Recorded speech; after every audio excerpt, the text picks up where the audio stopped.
کے وفادار ہے علماء دیوبند، اسلام کے غمخوار ہے علماء دیوبند، آقا کے وفادار۔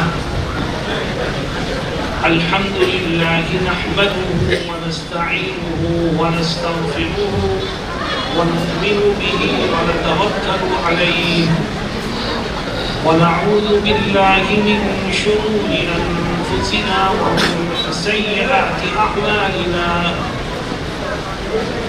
من يهده الله فلا مضل له ومن يضلله فلا هادي له ونشهد أن لا إله إلا الله وحده لا شريك له ونشهد أن سيدنا ونبينا وشفيعنا وسندنا ومولانا محمدا عبده ورسوله صلى الله تعالى عليه وعلى آله وصحبه وبارك وسلم. أما بعد، أعوذ بالله من الشيطان الرجيم. بسم الله الرحمن الرحيم. كل نفس ذائقة الموت وإنما توفون أجوركم يوم القيامة فمن زحزح عن النار وأدخل الجنة فقد فاز وما الحياة الدنيا إلا متاع الغرور. صدق الله مولانا العظيم. حضرات علماء کرام، معزز حاضرین اور نوجوان ساتھیوں، اللہ رب العزت نے قرآن کریم میں بہت سے احکامات دیے ہیں اور بہت سی باتیں کہی ہیں، لیکن قرآن کریم کی باتوں کو اور اس کی تعلیمات کو کوئی مانتا ہے، کوئی نہیں مانتا، لیکن قرآن کریم نے ایک بات ایسی کہی ہے جس کو ہر انسان مانتا ہے، چاہے اس کا دین و دھرم کچھ بھی ہو، اس کی قومیت اور برادری کچھ بھی ہو، وہ دنیا کے کسی بھی ملک کا رہنے والا ہو، اللہ نے ایک بات ایسی فرمائی ہے جس کو سب مانتے ہیں۔ وہ کیا ہے؟ اللہ رب العزت فرماتا ہے کہ جو بھی دنیا میں آیا ہے اس کو ایک نہ ایک دن موت کا مزہ چکھنا ہی پڑے۔ اللہ کی اس بات کو ہر ایک تسلیم کرتا ہے۔ ہندو بھی مانتا ہے کہ ایک دن موت آئے گی، سکھ بھی مانتا ہے کہ ایک دن موت آئے گی، عیسائی بھی مانتا ہے کہ ایک دن موت آئے گی، یہودی بھی مانتا ہے۔ اللہ کے اس حکم کو اور خدا کی اس بات کو ہر ایک تسلیم کرتا ہے، مانتا ہے کہ جو دنیا میں آیا ہے اس کو ایک دن دنیا کو چھوڑ کر کے جانا ہے۔ میرے دوستو، میں سوال کرتا ہوں، جواب دو، بتاؤ ایک دن ہمارے جنازے اٹھیں گے کہ نہیں اٹھیں گے؟ ایک دن ہمیں قبر میں دفن کیا جائے گا کہ نہیں دفن کیا جائے گا؟ میرے دوستوں، میں مراد آباد سے چلا اور گورکھپور کے لیے ٹرین میں بیٹھا۔ میرا 8 سے 10 گھنٹے کا سفر تھا، تھوڑا سا سفر، چند گھنٹوں کے لیے میرا یہاں آنا ہوا، مختصر سی مدت کا قیام ہے، لیکن پھر بھی میرے ہاتھ میں ایک اٹیچی ہے، میں اپنا سامان سفر ساتھ لے کے آیا، مختصر سا سفر ہے اور چند گھنٹوں کا اسٹے ہے۔ میں آپ سے پوچھتا ہوں کہ موت کے سفر پر جانے کے لیے کیا تیاری ہے آپ کے پاس؟ یہ ایسا سفر ہے جو ہو کر کے رہے، اور یہ ایسا سفر ہے جو شروع ہوگا تو کبھی ختم ہی نہیں ہوگا۔ بتاؤ اس کے لیے کیا تیاری ہے؟ میرے دوستوں اور ساتھیوں، جناب رسول اللہ صلی اللہ علیہ وسلم فرماتے ہیں جتنے رشتے تیرے ہیں، تیرے رشتے میں بھائی ہے کوئی، رشتے میں بہن ہے کوئی دوست ہے، کوئی ساتھ اٹھنے بیٹھنے والا ہے، جتنے رشتے ہیں یہ سب اسی وقت تک کارگر ہیں جب تک تیرے جسم میں جان اور بدن میں روح ہے. جس دن جسم سے جان نکل جائے گی کوئی رشتہ تیرے کام نہیں آئے. حضرت محمد مصطفیٰ صلی اللہ علیہ وسلم فرماتے ہیں کہ موت کا مزہ ہر ایک کو چکھنا ہے، اور سنو کان کھول کے کہ موت کوئی کھیل نہیں ہے. جب جسم سے جان نکلتی ہے اور بدن سے روح الگ ہوتی ہے تو انسان شدید تکلیف سے دوچار ہوتا ہے. حتیٰ کہ نبی کریم صلی اللہ علیہ وسلم نزع کے وقت، موت کے وقت خدا سے مدد کو طلب کرتے ہیں اور کیا فرماتے ہیں؟ اللہم اعنی علی سکرات الموت، اللہم اعنی علی غمرات الموت. اے اللہ موت کے وقت کی سختی میں تو میری مدد فرما. یہ مدد کون مان رہا ہے؟ سید الاولین والآخرین، محبوب رب العالمین، اللہ رب العزت سے مدد طلب کرتے ہیں. معلوم یہ ہوا کہ نہایت شدید تکلیف ہوگی جس سے ہمیں اور آپ کو دوچار ہوگا. چنانچہ علماء کیا کہتے ہیں؟ علماء کہتے ہیں کہ تم کسی آدمی کے پاس بیٹھے ہو جس کی جان نکلنے والی ہے، موت کے بالکل قریب ہے، تو تم اس سے یہ مت کہنا کہ کلمہ پڑھ، یہ مت کہنا. کیوں؟ فرماتے ہیں وہ شدید تکلیف میں مبتلا ہے. اگر اس نے الجھ کر کے تم سے یہ کہہ دیا میں نہیں پڑھتا اور اسی وقت اس کی روح نکل گئی تو موت کفر پر، تم مت کہو اس سے. پھر کیا کرو؟ آقا فرماتے ہیں لقنوا موتاکم بلا الہ الا اللہ. فرماتے ہیں تم اس سے مت کہو. اگر تم اس کے پاس بیٹھے ہو اور اس کی جان نکل رہی ہے تو تم خود کلمہ پڑھنے لگو. ہو سکتا ہے تمہاری زبان سے کلمہ سن کر کے خدا اس کو بھی پڑھنے کی توفیق عطا فرمائے. میرے دوستوں اور ساتھیوں، نبی کریم صلی اللہ علیہ وسلم کیا کہتے ہیں؟ فرماتے ہیں جب انسان کے جسم سے جان نکلتی ہے تو وہ تین چیزیں چھوڑتا ہے. دیکھو کون سی چیز اس کے ساتھ دیتی ہے اور کون کون سی چیز اس کا ساتھ چھوڑ دیتی ہے. وہ تین چیزیں کیا ہیں؟ آقا فرماتے ہیں جب انسان کی جان نکلتی ہے تو وہ مال کو چھوڑتا ہے، رشتہ داروں کو چھوڑتا ہے، اور نمبر 3 اپنے اعمال کو چھوڑتا ہے. اب دیکھو اس کے ساتھ کون سی چیز جا رہی ہے. فرماتے ہیں کہ مرنے کے بعد جیسے ہی انسان کو غسل دے کر کفن میں لپیٹ کر اس کی میت کو گھر سے باہر نکالا گیا، سمجھ لو کہ مال و دولت نے تو اس کا ساتھ یہی چھوڑ دیا. اب روپے کی گڈیاں اس کے ساتھ نہیں جائیں گی، الماری کی چابیاں اس کے ساتھ نہیں جائیں گی، بینک کی کاپیاں اس کے ساتھ نہیں جائیں گی. تنہا اس کو کفن میں لپیٹ کر کے لوگ گھر سے باہر نکال دیتے ہیں. فرماتے ہیں مال و دولت نے تو ساتھ یہی چھوڑ دیا.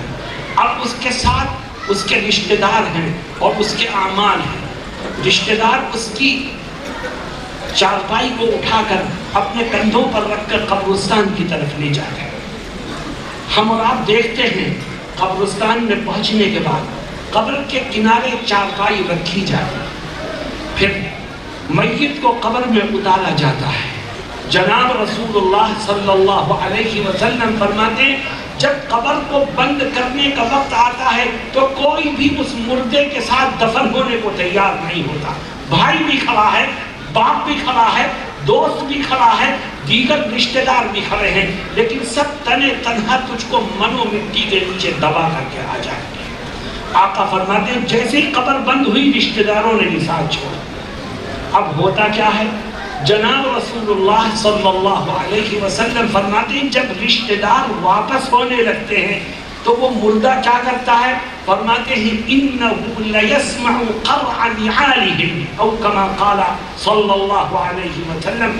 فرماتے ہیں وہ مردہ قبر میں بیٹھ کر کے اپنے رشتہ داروں کے واپس جانے کی آوازیں اور ان کے جوتے کی آواز کو سنتا ہے کہ سب واپس جا رہے ہیں. سوچو دل پر اس کے کیا گزرتی ہوگی کہ تنہا اس گڑھے میں سب نے مجھے چھوڑ دیا اور وہ سن رہا ہے آواز کی سب واپس جا رہے ہیں. آقا فرماتے ہیں سب واپس ہو گئے تب کیا ہوگا؟ فرماتے ہیں اگر یہ مرنے والا نیک ہے تو ہوگا کیا؟ اس کی قبر کا ایک حصہ پھٹے گا اور اس قبر کے اندر ایک نہایت حسین اور خوبصورت انسان داخل ہوگا. یہ شخص حیران ہو جائے گا، کہے گا میرے رشتہ داروں نے تو ساتھ چھوڑ دیا، تو کہاں سے میری قبر میں آ گیا؟ اور اتنا حسین انسان ہے تو، کہ آج تک میں نے تجھ جیسا حسین انسان دیکھا نہیں، کہاں سے تو میری قبر میں آ گیا؟ وہ کیا کہے گا؟ کہے گا انا عملک الصالح، کہے گا میں کوئی اور نہیں ہوں، تیری نیکیوں کو اللہ نے میری شکل میں بنا دیا ہے، اور اب میں ہر وقت تیرے ساتھ رہوں گا اور ہر پریشانی میں تیری مدد کروں گا۔ تو دیکھو قبر میں کون ساتھ گیا؟ مال و دولت نہیں ساتھ گیا، رشتہ دار نہیں ساتھ گئے، ساتھ گئے تو تیرے اعمال تیرے ساتھ گئے۔ آقا فرماتے ہیں کیوں اس شخص کے قبر میں آنے کے بعد اللہ رب العزت اس مرنے والے کی قبر کو تا حد نگاہ کشادہ کر دے، اس کی قبر کو روشن فرما دے گا، اور اس کی قبر میں جنت کی طرف کھڑکیاں، اور اگر یہ مرنے والا گناہگار ہے، میرے دوستوں میں کسی پکچر کی اسٹوری نہیں سنا رہا ہوں آپ کو، جناب رسول اللہ صلی اللہ علیہ وسلم کے یہ وہ فرامین ہیں جس کا سامنا ہم میں سے ہر ایک کو کرنا ہے۔ آقا فرماتے ہیں اگر یہ مرنے والا گناہگار ہوگا تو رشتہ داروں کے جانے کے بعد اس کی قبر کا بھی ایک کونا پھٹے گا، لیکن اس کی قبر میں جو شخص داخل ہوگا وہ نہایت بدصورت ہوگا، بد شکل ہوگا، ڈراؤنی شکل ہوگی اس کی۔ یہ انسان گھبرا جائے گا کہ رشتہ داروں نے بھی ساتھ چھوڑ دیا، اور جو قبر میں آیا ہے وہ اتنی ڈراؤنی شکل و صورت کا ہے، کہے گا تو ہے کون؟ میں نے تو جیسی بدترین شکل آج تک نہیں دیکھی، تو میری قبر میں آیا کیسے؟ تو جواب وہ کیا دے گا؟ کہے گا انا عملک الخبیث، کہے گا میں کوئی اور نہیں ہوں، تیرے برے اعمال کو خدا نے میری شکل مسلط کر دیا، اب ہر وقت میں تجھے پریشان کروں گا۔ جناب رسول اللہ صلی اللہ علیہ وسلم فرماتے ہیں پھر اس کی قبر تنگ ہونا اور چھوٹی ہونا شروع ہو جائے گی، قبر کی یہ دیوار بھی کھسکے گی اور قبر کی یہ دیوار بھی کھسکے گی۔ فرماتے ہیں کھسکتے کھسکتے کھسکتے کھسکتے دونوں دیواریں آپس میں اس طرح مل جائیں گی کہ مردے کی ایک طرف کی پسلیاں دوسری طرف کی پسلیوں میں اس طرح گھس جائیں گی۔ میرے دوستوں اور ساتھیوں بتاؤ انسان بھاگ کے جائے گا تو کہاں جائے گا؟ قبر کا یہ منظر وہ منظر ہے کہ جس کے تصور سے لوگوں کی روحیں کانپتی ہیں۔ حضرت سیدنا عثمان غنی رضی اللہ عنہ خلفائے اربعہ میں سے تیسرے خلیفہ، ان کے واقعات میں یہ بات بہت زیادہ ذکر کی جاتی ہے کہ وہ قبر کو دیکھتے یا قبر کا تذکرہ سنتے تو بے تحاشا ہونے لگتے اور آنکھوں سے اتنے آنسو جاری ہوتے کہ داڑھی مبارک تر ہو جاتی۔ کسی نے پوچھا کہ اے امیر المؤمنین، آپ کے سامنے جنت کا تذکرہ ہوتا ہے آپ نہیں روتے، آپ کے سامنے جہنم کا تذکرہ ہوتا ہے آپ نہیں روتے، ہاں آپ کے سامنے قبر کا ذکر ہو جائے تو آپ بے قابو ہو جاتے ہیں، اس کی کیا وجہ ہے؟ تو امیر المؤمنین عثمان غنی رضی اللہ عنہ نے کیا جواب دیا؟ فرماتے ہیں کہ قبر آخرت کی منزلوں میں سے پہلی منزل ہے، اگر اس میں انسان کامیاب ہو گیا تو آگے آنے والی منزلیں آسان ہو جائیں، اور اگر قبر میں پکڑ لیا گیا تو آگے مزید سختی اور ضرورچار ہوگا۔ میرے دوستوں اور ساتھیوں، جو اپنے ساتھ نیک اعمال لے کے گیا ہے اللہ اس کے قبر کو جنت کے باغ میں تبدیل کرے گا اور قبر میں اس کو بہترین ساتھی عطا فرمائے گا، اور جو اپنے ساتھ برے اعمال لے کے گیا ہے اس کی قبر کو جہنم کے گڑھے میں بدل دیا جائے گا اور اس کے اوپر ایک برے ساتھی کو مقرر کیا جائے گا۔ میں آپ سے ایک سوال کرتا ہوں، میرے سوال کا جواب دینا، کیا آپ یہ نہیں چاہتے کہ آپ کی قبر کو جنت کے باغ میں تبدیل کیا جائے؟ کیوں بھائی؟ کیا آپ یہ نہیں چاہتے کہ آپ کو قبر میں ایک اچھا ساتھی عطا کیا جائے؟ میرے دوستوں اور ساتھیوں، ہر مومن کی یہ خواہش ہوگی کہ کاش اللہ اس کی قبر کو جنت کا باغ، ہر مومن کی یہ خواہش ہونی چاہیے کہ اللہ اس کی قبر میں اس کو بہترین ساتھی عطا فرمائے۔ آؤ ہم غور کرتے ہیں، اگر تم یہ چاہتے ہو کہ اللہ تمہاری قبر کو جنت کا باغ بنائے اور اس میں تمہیں ایک بہترین ساتھی عطا فرمائے تو تمہیں زندگی میں 4 کام کرنے۔ جس نے زندگی میں یہ 4 کام کیے میں اس کو اس بات کا یقین دلاتا ہوں کہ خدا اس کی جنت، اس کی قبر کو جنت کے باغ میں تبدیل کرے گا اور اس کو قبر میں ایک بہترین ساتھی عطا کرے گا۔ وہ 4 کام ہیں کیا؟ میں ایک ایک کر کے ذکر کروں گا، لیکن میری شرط یہ ہے کہ یہ عہد کرو کہ ہم ان 4 کاموں کو سن کر کے ان پر عمل کریں۔ کیوں بھائی عمل کرو گے؟ پکا وعدہ ہے بالکل؟ میرے دوستوں اور ساتھیوں، مرنا تو سب کو ہے اور قبر میں بھی سب کو جانا ہے، تو اس کی تیاری میں اگر ہماری زندگی کھپ جائے تو اس سے بہتر اس زندگی کا مصرف اور کیا ہو سکتا ہے؟ آؤ میں تمہیں بتاؤں کہ اگر تم یہ چاہتے ہو کہ خدا تمہاری قبر کو جنت کے باغ میں تبدیل کرے اور تمہیں قبر میں ایک اچھا ساتھی نصیب فرمائے، تو نماز، روزہ، حج، زکوٰۃ کے ساتھ ساتھ 4 کام اور کرو۔ خدا تمہاری قبر کو جنت کا باغ بنا۔ وہ 4 کام کیا ہیں؟ پہلا کام، اگر یہ چاہتے ہو کہ خدا تمہاری قبر کو جنت کا باغ بنا دے اور تمہیں قبر میں بہترین ساتھی نصیب فرمائے، تو نماز، روزہ، حج، زکوٰۃ کے ساتھ ساتھ 4 کام اور کرو۔ اس میں سے پہلا کام یہ کہ آج سے یہ طے کر لو کہ زندگی کے آخری سانس تک کبھی بھی ہماری طرف کسی کا کوئی حق نکلے گا تو ایک ایک پیسے کا حساب کر کے اس کے حق کو ادا کرے۔ جو دوسروں کے حق کو ادا کرتے کرتے دنیا سے جائے گا، اللہ اس کی قبر کو جنت کے باغ میں تبدیل کرے گا، اللہ اس کو قبر میں بہترین ساتھی عطا فرمائے گا۔ لیکن اگر انسان نماز بھی پڑھتا ہے، روزے بھی رکھتا ہے، حج بھی کرتا ہے، زکوٰۃ بھی دیتا ہے، مگر اس نے بھائی کا حق مار رکھا، بہن کا حق مار رکھا ہے، کاروبار میں شریک پارٹنر کا حق دبا رکھا ہے، کہ یاد رکھو حق تلفی ایک ایسا گناہ ہے کہ جس کے ہوتے ہوئے انسان کا کوئی عمل اللہ کے ہاں قبولیت کے درجے کو نہیں پہنچے گا۔ آج مسلمان کا سب سے بڑا عیب یہ ہے کہ وہ دوسروں کے حقوق کو مار رہا ہے اور سمجھتا ہے کہ مجھ سے بڑا دین کا ٹھیکیدار کوئی ہو نہیں سکتا۔ جناب رسول اللہ صلی اللہ علیہ وسلم احادیث مبارکہ میں اس بات کی تاکید فرماتے ہیں کہ اگر کوئی کسی کا حق مار کے دنیا سے آیا ہے تو وہ سن لے کان کھول کر، کل میدان محشر میں میں اس کی شفاعت نہیں کروں گا۔ آقا اپنی شفاعت سے محروم قرار دے رہے ہیں اس شخص کو جو کسی کا حق مار کے دنیا سے آئے۔ مسلمانوں، میں آپ سے پوچھتا ہوں کہ آج حق تلفی کا گناہ مسلمانوں میں عام ہو رہا ہے کہ نہیں؟ بولو بھائی، کیا موت کا خوف دل سے نکل گیا ہے؟ کیا قبر کی فکر بھول گئے؟ میرے دوستوں اور ساتھیوں، اللہ سے ڈرو اور جس کا جو حق بنتا ہے وہ دے۔ وہ ایک تجربے کی بات بتاتا ہوں۔ انسان کو حق ادا کرنے میں سب سے بڑی رکاوٹ یہ ہوتی ہے کہ وہ یہ سمجھتا ہے کہ میں اگر فلاں کا حق دے دوں گا تو میرے پاس جو بچے گا وہ بہت کم ہو جائے گا۔ ارے بے وقوف، کم ہو جائے گا یہ تو صحیح ہے، لیکن حلال ہوگا، اور اللہ رب العزت رزق حلال میں برکت عطا فرمائے۔ اس لیے جس کا جو حق بنتا ہے دو۔ اگر حق تلفی کی گئی تو انسان کی بڑی سے بڑی نیکی کی بربادی اور تباہی کے گھاٹ اتر جائے گی اور قبر میں اس کے لیے مشکلات کھڑی ہو جائیں گی۔ اللہ قرآن میں کیا حکم دیتا ہے؟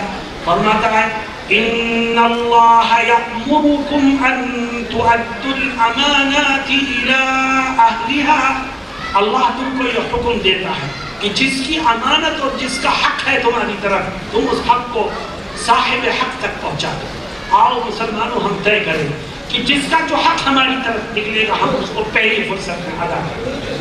کسی کی دکان ہماری طرف ہے، کسی کا گھر ہماری طرف ہے، کسی کی زمین ہماری طرف ہے، کسی کے پیسے ہماری طرف ہے، جس کا جو حق بنے اسے ادا کرو۔ اور تمہارے پاس نہیں ہے لیکن تم عزم کرو کہ اے خدا میں ادا کروں گا۔ میں تمہیں یقین دلاتا ہوں کہ تم نے ارادہ کیا تو وہ حق کتنا ہی بڑا کیوں نہ ہو، خدا اس کی ادائیگی کا غیب سے انتظام کرتا ہے۔ لیکن جو ادا ہی نہ کرنا چاہے تو خدا کی رحمت کے دروازے نہیں بند۔ میں نے کہا تھا 4 کام کرو۔ پہلا کام، جس کا جو حق بنے اس کو ادا کرو۔ دوسرا کام، اگر یہ چاہتے ہو کہ تمہاری قبر جنت کا باغ بنے اور قبر میں تمہیں بہترین ساتھی ملے تو نماز، روزہ، حج، زکوٰۃ کے ساتھ ساتھ ایک دوسرا کام بھی کرو۔ اور وہ دوسرا کام یہ ہے کہ آج سے اس بات کا عہد کر لو کہ زندگی کے آخری سانس تک جو کھائیں گے جو کمائیں گے وہ حلال کا ہوگا. ہر قیمت پر حرام کھانے اور کمانے سے دانا ہونا چاہیے. میرے دوستوں اور ساتھیوں، آج مسلمان غیروں کو دیکھا دیکھی دولت کو جمع کرنے کی ہوس میں مبتلا ہے.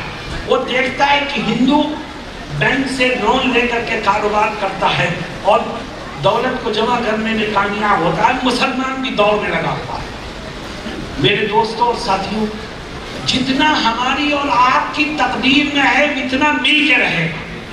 اختیار ہمیں ہے، چاہے ہم اسے حلال طریقے سے لے لیں چاہے حرام طریقے، ملے گا اتنا ہی جتنا تقدیر میں لکھا ہے. آج مسلمان یہ بھول جاتا ہے کہ خدا دینے والا ہے، دینے والا خدا ہے، پھر تو لینے کے انداز خدا کے حکم کے خلاف لینے کے انداز کو کیوں اختیار کرتا ہے؟ دینے والا تو خدا ہے. ہاتھ تو لے گا، سیدھے ہاتھ سے لے گا خدا تب بھی تجھے دے دے گا، الٹے ہاتھ سے لے گا تب بھی دے گا. یہ تو تجھے اختیار ہے کہ چاہے تو حلال طریقے سے لے چاہے تو حرام طریقے سے لے. میرے دوستو، اللہ رب العزت نے ہمیں اور آپ کو پیدا کیا اور وہی ہمارے رزق کا ذمہ دار ہے. اس نے کہا قرآن کریم میں وَمَا مِن دَابَّةٍ فِي الْأَرْضِ إِلَّا عَلَى اللَّهِ رِزْقُهَا کہ زمین پر چلنے والا کوئی بھی جاندار ایسا نہیں ہے کہ جس کے رزق کی ذمہ داری اس کے رب نے نہ لی.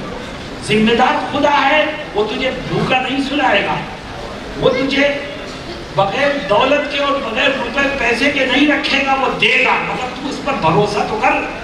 میرے دوستو، میں ایک سفر میں کلکتے گیا. کلکتے کے لوگوں نے تاجروں کی ایک میٹنگ کی اور مجھ سے کہا کہ آپ انہیں بتائیے کہ اسلامی طریقے سے تجارت کرنے اور دولت کو حاصل کرنے کے کیا طریقے ہیں. گفتگو ہو رہی تھی، خاص طور پر سودی لین دین کی بات ہوئی اور اس کی حرمت کو، اس کے ناجائز ہونے کو واضح کیا گیا. تو درمیان سے ایک تاجر کھڑا ہو کہنے لگا مولانا صاحب میں ایک سوال کرنا چاہتا ہوں. میں نے کہا کرو سوال. کہنے لگا مولانا ہندوستان میں کوئی شخص اپنے کاروبار کو بڑا کرنا چاہے اور بڑھانا چاہے تو اس کے اوپر لازم ہے کہ وہ بینک سے لون لے تبھی وہ کاروبار کو بڑھا سکتا ہے. اگر لون لیے بغیر کاروبار کو بڑھانا چاہے تو وہ اپنے کاروبار کو بڑھانے میں کامیاب نہیں ہو سکتا. تو ہم تو مجبور ہیں، اس لیے ہم بینک سے لون لیتے ہیں. میں نے ان سے پوچھا آپ مسلمان ہیں؟ کہ ہاں میں مسلمان. میں نے کہا سنو، اسلام نے کاروبار بڑھانے کو فرض قرار نہیں دیا ہے، ہاں سود سے بچنے کو فرض قرار دیا. کاروبار میں جتنا تیری تقدیر میں لکھا ہے ملے گا، مگر سود حرام ہے. کاروبار کو بڑھانے کے لیے ایک حرام چیز کو کیسے حلال کیا جا سکتا ہے؟ میرے دوستوں اور ساتھیوں، کاروبار کرو مگر سچائی کے ساتھ، ایمانداری کے ساتھ، اللہ کے خوف سے. اور یاد رکھو، تم میں سے کسی نے اگر کاروبار کے دوران سامنے والے کو چونا لگایا تو وہ یہ نہ سمجھے اور خوش مت ہو کہ میں نے اس کو اس طرح دھوکہ دیا ہے اور ایسے چونا لگایا ہے کہ اس کے فرشتے کو بھی خبر نہیں. ارے بے وقوف، اس کو اور اس کے فرشتوں کو خبر ہو یا نہ ہو، تیرے رب کو تو خبر ہے. وہ تیرا کان پکڑے گا تو بھاگ کے جائے. یہ میرے دوستوں، ایک ایک پیسہ کماؤ حلال کا، کروڑوں کماؤ حلال کا کماؤ. خدا اس حلال کی روزی میں وہ برکت دے گا جس کا آپ حرام میں تصور بھی نہیں کر سکتے. مجھ سے ایک صاحب پوچھنے لگے کہ مولانا صاحب آپ کہتے ہیں جس کے حلال میں برکت ہوگی، کیا مطلب اگر میں نے حلال کے 1000 روپے کمائے اور رات میں لا کر کے میں نے اپنے تکیے کے نیچے رکھ دیا تو کیا صبح کو وہ 1100 ہو جائیں گے؟ برکت کا کیا مطلب ہے؟ میں نے کہا دیکھ تو نے 1000 روپے حلال کے کمائے تو یاد رکھ صبح کو وہ 1100 نہیں ہوں گے، وہ 1000 ہی رہیں گے. لیکن برکت کا مطلب یہ ہے کہ اللہ رب العزت اس تھوڑے سے پیسے میں غیب سے تیری تمام ضرورتوں کو پورا فرما دے گا. خدا تجھے چور اچکوں سے بچائے گا، خدا تجھے بیماریوں اور ڈاکٹروں کے چکروں سے بچائے گا. خدا اس تھوڑے سے پیسے میں تیری ضروریات کو غیب سے مکمل فرما دے گا. لیکن حرام رزق آئے گا تو گھر سے چین و سکون چلا جائے گا. کبھی تو ڈاکٹر کے چکر لگائے گا، کبھی تو کچہری کے چکر لگائے گا اور یہ پتہ نہیں چلے گا آیا کہاں سے اور گیا کہاں سے. تو یہ فیصلہ کرنے کے قابل نہیں رہے گا کہ پیسہ آیا پہلے تھا یا پیسہ گیا ہے. یہ حرام کی نحوست ہے. اللہ ہم سب کو بچنے کی توفیق عطا فرمائے. جو حرام سے بچ کر کے دنیا پہ جائے گا، حلال کما کے اور حلال کھا کے جائے گا، اللہ اس کی قبر کو جنت کے باغ میں تبدیل کرے گا اور اس کو وہاں بہترین ساتھی عطا فرمائے گا. آؤ ہم طے کریں کہ ہم 1 روپیہ کمائیں یا 1,00,000 روپیہ کمائیں، انشاءاللہ ہر قیمت پر حلال کا کمائیں گے، حلال کھائیں گے اور حرام سے اپنے دامن کو بچائیں گے.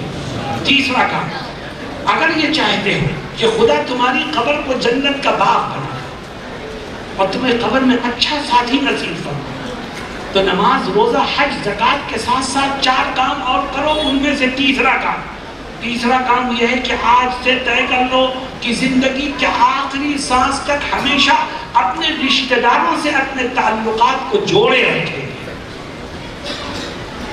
میرے الفاظ کو سمجھو، اپنے تعلقات کو اپنے رشتہ داروں سے جوڑے رکھیں گے، صلہ رحمی کریں. آج مسلمان آپس میں اختلاف کا شکار ہے. بھائی کا جھگڑا بھائی سے چل رہا ہے، بھائی کے تعلقات بہنوں سے ختم، چچا زاد بھائیوں سے ختم، چچا سے ختم. ایسی نفرتیں ہیں کہ خونی رشتوں کو توڑ کر کے مسلمان بربادی کے گھاٹ اتر گیا تھا. میرے دوستو، جس نے صلہ رحمی کا خیال رکھا اور اپنے خونی رشتوں سے کی رعایت میں تعلقات کو برقرار رکھا زندگی بھر، اللہ اس کی قبر کو جنت کا باغ، اس کو قبر میں بہترین ساتھی عطا فرمائے. اور اگر تو دنیا سے گیا اس حال میں کہ تیری بول چال بھائی سے بنتی، تیری بول چال بہنوں سے بنتی، تیری بول چال چچا سے بنتی، تیری بول چال چچازاد بھائیوں سے بنتی، تو یاد رکھ تو نے رشتوں کو توڑا ہے. اللہ تیری قبر کو اپنے فضل و کرم اور رحمت سے محروم کر دے. جناب رسول اللہ صلی اللہ علیہ وسلم کیا کہتے ہیں؟ اتنا بڑا مجمع ہے مسلمانوں، آپ میں سے بہت سے لوگ وہ ہوں گے جن سے پوچھا جائے کہ آپ کا تعلق اپنے بھائیوں سے، رشتہ داروں سے کیسا ہے، تو آدمی فوراً جواب دیتا ہے کہ جو رشتہ دار، جو بھائی مجھ سے ملتا ہے میں بھی اس سے بڑے اتفاق سے ملتا ہوں، اور جو مجھ سے نہیں ملتا میرا بھی اس سے کوئی تعلق نہیں ہے. آقا کیا کہتے ہیں؟ آقا فرماتے ہیں کہ جو تجھ سے ملتا ہے اگر تو اس سے ملے تو تیرا یہ ملنا صلہ رحمی کا ملنا نہیں ہے، یہ ملنا تو بدلے کا ملنا ہے. صلہ رحمی تو یہ ہے کہ جو تجھ سے نہ ملے تو اس سے ملے، جو تیرے ہاں نہ آئے تو اس کے ہاں بھی جا، جو تجھے سلام نہ کرے تو اس کو بھی سلام کر، اور ہر قیمت پر اپنے رشتہ داروں سے اپنے تعلقات کو جوڑنے کی کوشش کر. یہ ہے صلہ رحمی. اللہ اس کے بدلے میں تیری قبر کو جنت کے باغ میں تبدیل کرے. میرے دوستوں اور ساتھیوں، آج ہم اپنے خونی رشتوں کو توڑ رہے ہیں. کتنا بڑا گناہ ہے، کتنا بڑا گناہ ہے. سوچو ایک حدیث میں آقا کیا فرماتے ہیں صلی اللہ علیہ وسلم. فرماتے ہیں صلہ رحمی کو کل اللہ ایک شکل دے گا قیامت کے دن، اور صلہ رحمی اللہ کے عرش کے پائے کو پکڑ کے آواز لگائے گی، کہے گی اے اللہ کل جس نے مجھ کو جوڑا اور میرا خیال رکھا تھا، آج تو اس کا خیال رکھ اور اس کی مغفرت کا فیصلہ فرما. اور اے خدا جس نے کل مجھ کو توڑا اور کاٹا، آج تو اس کو برباد کر کے تہس نہس کر دے. حدیث شریف میں آتا ہے کہ اللہ صلہ رحمی کی اس دعا کو قبول فرمائے. میرے دوستو، جتنے ساتھی یہاں بیٹھے ہیں، اگر ان میں سے کسی کا تعلق اپنے کسی رشتہ دار سے ٹوٹا ہوا ہے تو یہ عہد کرو کہ میں یہاں سے اٹھ کر کے پہلی فرصت میں اپنے اس رشتہ دار کے یہاں جا کر اس سے اپنے تعلقات کو جوڑنے کی کوشش کروں. کیوں یہ اتنا بڑا گناہ کیوں ہے؟ غور کرو. میں آپ سے پوچھتا ہوں، میری بات کا جواب دینا کہ یہ خونی رشتے کس نے بنائے ہیں؟ بتاؤ بھائی. میں نے بنائے ہیں، آپ نے بنائے ہیں، مولوی صاحب نے بنائے ہیں، کس نے بنائے ہیں؟ یہ خونی رشتے تو اللہ نے بنائے ہیں. اور جس رشتے کو اللہ نے بنایا ہو اس کو توڑنے کا حق نہ مجھے ہے نہ آپ. ہم کون ہوتے ہیں خدا کے بنائے ہوئے رشتے کو توڑنے؟ اس لیے اپنے رشتہ داروں کے ساتھ حسن سلوک کرو، ان کے ساتھ صلہ رحمی کرو، اپنے تعلقات کو قائم رکھو. ہاں بہت سے موقع پر آپ کو اپنے جذبات کو قابو میں کرنا پڑے گا، اپنی انا کو کچلنا پڑے گا، اپنے آپ پر قابو کرنا پڑے گا، مگر کرو. کیونکہ کل قبر میں جاؤ گے تو تمہارے ساتھ کوئی نہیں ہوگا، تمہیں تنہا قبر میں اپنے اعمال کے ساتھ جانا ہوگا۔ جو رشتہ داریوں کا خیال رکھ کر کے صلہ رحمی پر عمل کرتے ہوئے دنیا میں جائے گا، خدا اس کی قبر کو جنت کے باغ میں تبدیل کرے گا۔ کیوں بھائی اس پر عمل کرو گے انشاءاللہ؟ کتنی چیزیں سامنے آئی۔ نمبر 1، کسی کا حق نکلے تو اس کو فوراً ادا کر دو، خدا تمہاری قبر کو جنت کا باغ بنا دے۔ نمبر 2، رزق حلال کھاؤ اور کماؤ، حرام سے بچو، خدا تمہاری قبر کو جنت کا باغ بنا دے گا۔ نمبر 3، ہمیشہ رشتہ داریوں کا خیال رکھو اور تعلقات کو جوڑے رکھو اپنے رشتہ داروں سے، خدا تمہاری قبر کو جنت کے باغ میں تبدیل کرے گا۔ اور آخری چیز میرے دوستوں اور ساتھیوں، اگر یہ چاہتے ہو کہ تمہاری قبر جنت کا باغ بن جائے اور تمہیں ایک بہترین ساتھی قبر میں مل جائے، تو نماز، روزہ، حج، زکوٰۃ کے ساتھ ساتھ 4 کام اور کرو۔ ان میں سے چوتھا کام یہ ہے کہ آج سے طے کر لو کہ زندگی کے آخری سانس تک اٹھتے بیٹھتے چلتے پھرتے جناب رسول اللہ صلی اللہ علیہ وسلم کی ایک ایک سنت پر عمل کروں گا۔ جو زندگی میں نبی کی سنت پر عمل کرتے کرتے دنیا میں جائے گا، خدا اس کی قبر کو جنت کے باغ میں تبدیل کرے گا۔ اور جس نے سنتوں کو پیروں تلے رونا، ٹھوکریں میں اس کو کچلا اور دنیا والوں کو کہ دیکھا دیکھی دوسرے طریقوں پر عمل کیا، تو یاد رکھو اس کی قبر کا اندھیرا کبھی ختم نہیں ہوگا، اس کی قبر کے اندر کبھی کشادگی نہیں ہوگی، اس کو کبھی قبر میں چین و سکون نہیں ملے گا۔ جو آقا کا نہیں وہ خدا کا نہیں، اور جس نے آقا کے دامن کو پکڑا اس نے خدا کی رحمت کے دروازوں کو کھول دیا۔ کتنے ساتھی یہاں بیٹھے ہیں جن کے چہروں پر داڑھیاں نہیں؟ میں پوچھتا ہوں تم نے کس کی نقل اتاری؟ یہودیوں کی نقل اتار کر کے اپنے آپ کو ماڈرن ثابت کرنے کے لیے نبی کی سنت کو کھرچ کر کے نالیوں میں بہایا؟ عیسائیوں کی نقل اتاری، اللہ کے دشمنوں کی نقل اتاری۔ جناب رسول اللہ صلی اللہ علیہ وسلم کیا فرماتے ہیں؟ شادی بیاہ کا موقع ہو، داڑھی رکھنے کا موقع ہو، کھانے پینے کا موقع ہو، اٹھنے بیٹھنے کا، لباس پہننے کا موقع ہو، آقا فرماتے ہیں من تشبہ بقوم فہو منہم، فرماتے ہیں کل قیامت کے دن ہر انسان کا حشر ان لوگوں کے ساتھ ہوگا کہ جس کی اس نے دنیا میں نقل اتاری تھی۔ تو عیسائیوں کی نقل اتارتا ہے، تیرا حشر عیسائیوں کے ساتھ ہوگا۔ تو ہندوؤں کی نقل اتارتا ہے، تیرا حشر ہندوؤں کے ساتھ ہوگا۔ تو خدا کے دشمنوں کی نقل اتارتا ہے، تیرا حشر ان کے ساتھ ہوگا۔ اور اگر تو یہ چاہتا ہے کہ تیرا حشر نبی اور نبی کے ماننے والوں کے ساتھ ہو، تو نبی کی سنت کو سینے سے لگا کر کے زندگی بھر اس پر عمل کر، خدا تیری قبر کو روشن کر دے گا، تیری قبر کو جنت کے باغ میں تبدیل کرے گا اور تجھے قبر میں بہترین ساتھی نصیب فرمائے گا۔ جتنے لوگ یہاں بیٹھے ہیں وہ اس بات کا عہد کریں کہ ہم اپنے چہرے کو نبی کی سنت سے سجائیں گے انشاءاللہ، اور ہر موقع پر سنت پر عمل کی کوشش کریں گے۔ تو بھائی کریں گے انشاءاللہ؟ میرے دوستو، یہ 4 باتیں ذہن میں رکھو۔ ان باتوں کے سوا موجودہ حالات سے متعلق میں چند باتیں کہوں گا، 5-6 منٹ میں اپنی بات ختم کروں گا۔ اگر آپ سننا چاہتے ہو تو پیش کروں گا۔ تو بھائی سننا چاہتے ہیں، اس کو ذہن میں رکھو، اسے بھلانا مت، دانت سے پکڑو، کیونکہ موت کا کچھ پتہ نہیں، اور ہم میں سے کسی کو پتہ نہیں کہ ہم صحیح سالم اپنے گھر پہنچ بھی سکیں گے۔ اس لیے تیاری کرو اور عہد کر لو کہ ہم ان پر عمل کریں گے انشاءاللہ۔ میرے دوستوں، میں 3 بات اور کہوں گا۔ پہلی بات یہ کہ آج کل کے حالات ہماری نسل کے لیے بڑے خطرناک ہیں۔ ہمارے بچے جو عصری تعلیم، ایڈوانس ایجوکیشن حاصل کر رہے ہیں، ان کے دین و ایمان کے لیے خطرات پیدا ہوتے جا رہے ہیں، اور خاص طور پر ان کے عقائد، ان کے اخلاق، ان کے کردار میں اسلام سے دوری صاف جھلک رہی ہے۔ میں ابھی کرناٹکا کے سفر پر تھا، ایک پروگرام تھا جس میں بہت بڑی تعداد میں لوگ شریک تھے۔ پروگرام میں جاتے ہوئے لوگ مجھ سے کہنے لگے کہ مولانا یہاں ایک بہت تکلیف دہ مسئلہ کھڑا ہو گیا۔ میں نے کہا کیا؟ کہنے لگے کہ بہت سی مسلم نوجوان لڑکیاں غیر مسلموں کے ساتھ شادی کر کے بھاگ رہی ہیں۔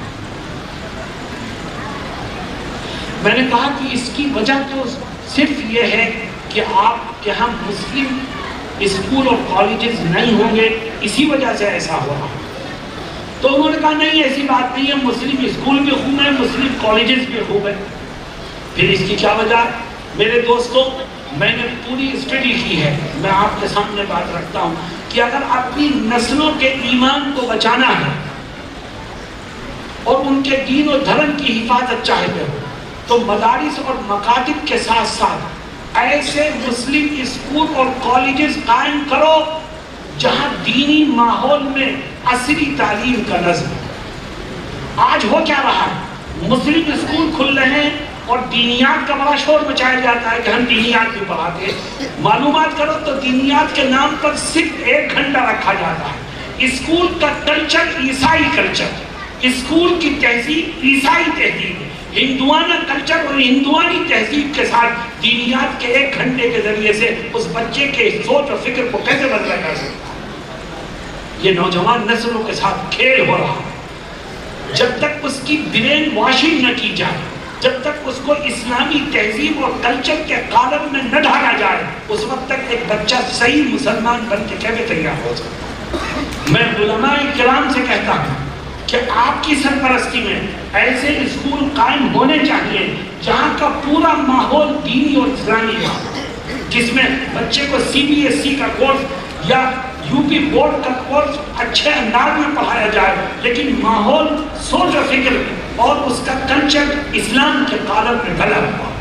اور میں ایک بات اور کہتا ہوں کہ اگر آپ نے اس طرح کے اسکولوں کو قائم کرنے میں کامیابی حاصل کر لی تو یاد رکھو غیروں کی نظر میں بھی آپ کی عزت کئی گنا بڑھ جائے گی۔ آج مسلمان اپنے آپ کو سیکولر دکھانے کے لیے مذہب کو چھوڑ کر کے یہ سمجھتا ہے کہ میں دوسروں کو اپنے سے قریب کرنے میں کامیاب ہو جاؤں گا، یہ تیرا دھوکہ ہے۔ اپنے مذہب سے جوڑو، اپنی مذہبی تعلیمات کو مضبوطی سے پکڑو اور پھر قومی اور ملی مسائل میں ایک ہو کر کے اپنے دیش کی ترقی کے لیے کام کرو۔ لیکن سیکولرزم کے بہانے سے اپنے مذہب کو چھوڑنا، اپنے عقائد کو چھوڑنا، اپنے مذہبی تشخصات کو چھوڑنا، یہ اس امت کے لیے سب سے زیادہ خسارے اور نقصان کی بات ہے۔ میں آپ کو ایک واقعہ سناتا ہوں۔ میں گیا ساؤتھ افریقہ۔ ساؤتھ افریقہ عیسائی ملک ہے مگر مسلمان بھی بہت رہتے ہیں۔ ہم ایک شہر سے دوسرے شہر جا رہے تھے، راستے میں ایک آبادی پڑی تو وہاں کے علماء سڑک پر کھڑے ملے، مجھ سے کہنے لگے کہ ہم آپ کے انتظار میں کھڑے ہیں، ہم نے یہاں ایک اسکول قائم کیا ہے، مسلم اسکول، ہم چاہتے ہیں چل کے اسے دیکھ لیں۔ میں نے کہا مجھے آگے پہنچنا ہے، دیر ہو جائے گی، مگر وہ مصر ہو گئے۔ ہم ان کے اسکول میں چلے گئے، مسلم اسکول، پوری اسلامی سوچ، اسلامی فکر اور اسلامی تہذیب کے ساتھ وہ عصری علوم کو اس اسکول کے ذریعے سے اپنے بچوں تک پہنچا گئے۔ میں نے دیکھا کہ بچوں کے سروں پر ٹوپیاں بھی ہیں اور کرتا پائجامہ پہن رکھا۔ مجھے بڑی حیرت ہوئی۔ میں نے کہا آس پاس کی آبادی کن کی ہے؟ عیسائی ہے۔ میں نے کہا اسکول کی جانچ کرنے سرکاری محکمہ آتا ہے کہ آتا ہے؟ وہ ہم سے کہتے ہیں آپ بہت اچھا کام کر رہے ہو کرتے ہو۔ میں نے کہا یہ جو آس پاس عیسائی آبادی کے لوگ ہیں یہ کیا کہتے ہیں؟ کہتے ہیں یہ بھی اپنے بچوں کو لے کے آتے ہیں۔ میں نے کہا پھر؟ کہنے لگے ہم ان سے کہتے ہیں تم اپنے بچوں کو وہاں لے جاؤ یہاں تو لے کے آئے کہ ہم تو یہیں پڑھائیں گے۔ بھائی اگر آپ اپنے بچے کو یہاں داخل کرو گے تو اسے نماز پڑھنی پڑے گی کہ پڑھاؤ نماز، صاحب اسے کلمہ پڑھنا پڑے گا، پڑھاؤ کلمہ، کہ صاحب رمضان میں اسے روزہ رکھواؤ، صاحب اسے قرآن پڑھنا پڑے گا، پڑھاؤ قرآن۔ اور پھر یہ کہتے ہوئے جاتے ہیں کہ ہم یہ سمجھتے ہیں کہ جو بچہ آپ کے ہاں آ کر کے پڑھ لے گا وہ سچا اور صحیح انسان بن جائے گا۔ تم اسے قرآن پڑھاؤ مگر انسان بنا دو، تم اسے کلمہ پڑھاؤ مگر انسان بنا دو، ہمیں کسی چیز پر کوئی آبجیکشن نہیں ہے۔ میرے دوستو یہ ہے اسلامی تربیت، یہ ہے اسلامی تہذیب، یہ ہے اسلامی بریک واشنگ۔ آج اس کی ضرورت ہے۔ آؤ ہم طے کریں کہ ہم اس طرح کے مسلم اسکول کھولیں گے جہاں اسلامی تہذیب و تمدن کے دائرے میں رکھ کر کے بچوں کو عصری تعلیم کا کا نظم کیا جائے گا۔ اللہ ہمیں اس طرف سوچنے اور اس کی فکر کرنے کی توفیق عطا فرمائے۔ میرے دوستوں اور ساتھیوں، میں نے کہا تھا 3 باتیں کہوں گا۔ دوسری بات یہ کہ اس وقت ووٹر بیداری مہم کے ذریعے سے مسلمانوں کو اس بات کی طرف توجہ دلائی جا رہی ہے کہ اپنے اپنے علاقے میں، اپنے اپنے محلے میں، اپنے اپنے زون میں نئے بالغ بچوں اور بچیوں کا نام ووٹر لسٹ میں درج کرا، اور اس میں کسی طرح کی سستی سے کام مت لو ورنہ آنے والے الیکشن میں نقصان اٹھانا پڑے گا۔ اس لیے آپ اپنے علاقے میں اس کی طرف خاص توجہ دیں، اور چند دن رہ گئے ہیں، ان دنوں کو ضائع نہ ہونے دیں، اور اپنے ہاں ووٹر بیداری مہم کے تحت نئے ناموں کے اندراج پر توجہ دیں، اور کچھ لوگوں کو اس کے لیے تیار کریں کہ وہ محلے کے گھر گھر جا کر کے نام لیں، لسٹ بنائیں، اور پھر ضابطے اور قانون کے مطابق ان کو ووٹر لسٹ میں شامل کریں۔ آپ نے تھوڑی سی جدوجہد کی تو اللہ رب العزت اس کی وجہ سے آپ کے مستقبل کو روشن کرے گا انشاءاللہ۔ اور آخری چیز مسلمانوں، آخری چیز یہ ہے کہ اپنے آپسی اختلافات کو ختم کریں۔ آج مسلمان سیاسی طور پر بے حیثیت ہو گیا ہے اور اس کے ووٹ کی کوئی قدر و قیمت نہیں ہے، اس لیے کہ وہ اختلافات کا شکار ہو کر اپنے ووٹ کے وزن کو کھو چکا ہے۔